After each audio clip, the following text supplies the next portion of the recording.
Hello guys! Hello para to sa lahat ng mga Aquarius. Welcome dito sa aking channel, Kapalaran 888. Welcome. Kung ano yung message na lumabas dito guys, ito ay galing sa baraha, hindi ito galing sa akin. Okay, first card natin is Everything's Okay. Wow! Congratulations, Aquarius! Yung Everything's Okay na card na yan, ay nagsasabi sa iyo na don't worry. It's all working out in a beautiful way. So, yung first card, it's parang tinatapik ka ng iyong spiritual helpers and guide ng universe, ng heaven, na sinasabi, huwag kang mag-alala, Aquarius. Huwag kang mag-panic. Huwag kang mag-alala. Everything will be okay. Okay? So, next card natin is Make a Wish. So, this week, Aquarius, this is the right timing. Yung portal of wishes and dreams ay open para sa'yo. So, make a wish and enjoy its manifestation. Diba? So, parang ang sinasabi ng baraha sa'yo, Aquarius, na this week, kung mag-wish tayo, magmamanifest tayo, sobrang laki, malaki yung portal opening na to, na lahat ng wishes and dreams natin ay makikinig yung universe. Okay?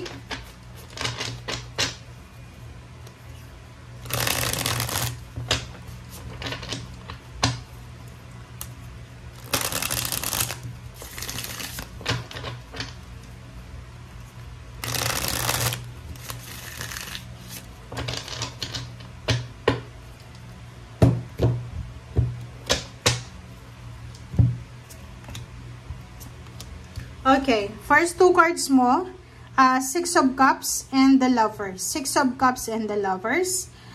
Sinasabi ng baraha sa'yo dito na Aquarius, merong relationship, past relationship, ang posibleng babalik sa'yo. Like yung ex mo, or pwedeng yung best friend mo, diba? Yung like, dating kamag-anak, dating kakilala, dating kapitbahay, dating katrabaho, parang ganun. So, dito maraming mga acquaintances, maybe dating kakilala, na mamimet mo ulit, di ba? Parang ang liit lang ng mundo, di ba? Okay. Yung iba din sa inyo, maybe this lover's card ay mag-asawa to, mag-boyfriend, girlfriend, na kumbaga inaalala nila yung parang nagre-reminisce sila, remembering the past. Inaalala nila yung mga nangyari sa past, kung ano yung mga pinagdaanan nilang pagsubok, na overcome nila, ganyan-ganito. Okay, nakakaloka. Aquarius, careful, be careful. Isang balita tungkol sa pag-aaway ang posibleng makuha mo. So maybe makakatanggap ka ng tawag, ng chat, ng call, na may mga nag-aaway, mayroong mga competition, pag-aaway na nangyari. So, maybe, like yung parents mo, yung siblings mo, meron silang makakaaway, parang ganon. Next then is 8 of Rods and 5 of Rods. Sinasabi ng 2 cards na to na isang balita ang matatanggap mo na pwedeng maging rason para maging, kumbaga, aggressive ka, magalit ka, parang ganun. So, kailangan mong maging careful dito. Okay? Next card natin is Queen of Rods. Sinasabi ng baraha na be free.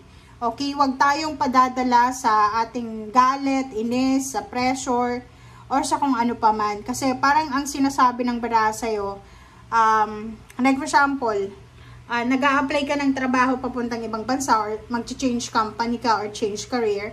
Pero, instead na maganda yung balita na matatanggap mo ngayon, medyo maiinis ka. Kasi pwedeng, akala mo 5 lang kayong magko-compete sa isang posisyon, and ngayon pinag-aagawan na pala yung posisyon na gusto mo. Parang ganun.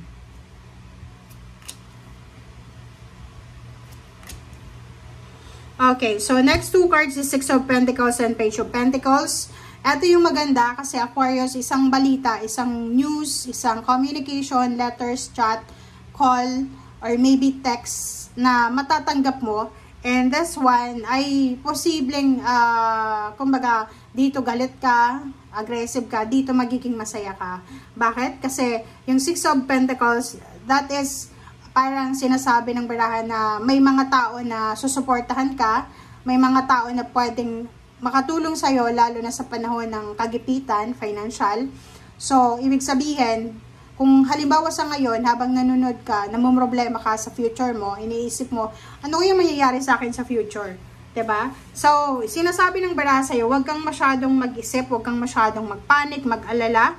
Kasi, yung future mo, regarding money, sinasabi ng maraming tao, maraming tulong ang posibleng darating sa'yo sa mga susunod na taon. And at the same time, sa future, sinasabi ng bara sa'yo, Aquarius, na magiging balanse, secured and stable na yung finances mo. So, may tendency dyan na pwede ka nang makatulong sa mga tao, and at the same time, pwede ka nang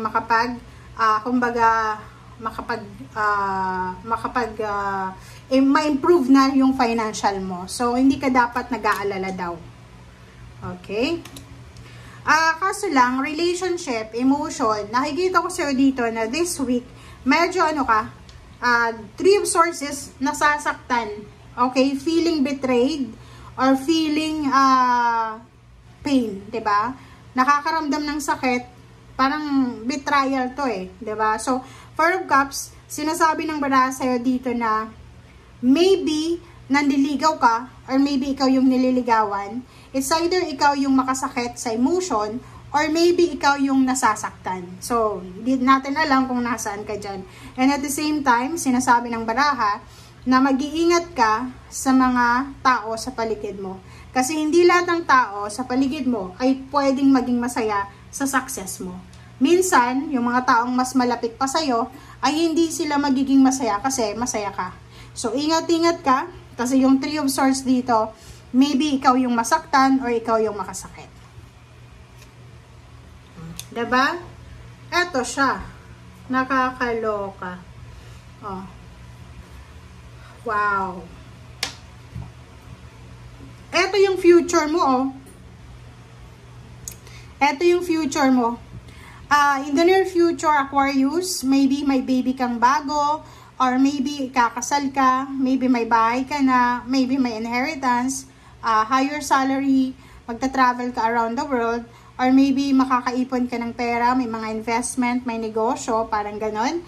Mag-iingat ka lang kasi may the devil dito. Yung the devil, that is the negative, kumbaga, hearsays, or mga, like, may plano kang magnegosyo, may mga tao dyan na sasabihin sa'yo, naku, ganyan, wag kang magnegosyo, lugi ka lang, ganyan, ganito. Like, pag gusto mo mga ibang bansa, sasabihan ka mismo ng kamag-anak mo, naku, wag ganon, kasi mahihirapan ka, mag-isa ka lang, ganyan, ganito. So, maging careful ka sa mga plano mo. Wag mong i-share, just keep quiet lang. Maybe, i-declare mo yan sa mundo, i-post mo yan, pag nandun ka na sa pangarap mo na yon. Okay? Kasi minsan, sa oversharing, doon lumalabas na maraming taong maiinggit sa'yo. Evil eye ka, hindi yan matutuloy. Okay? Thank you guys. Bye!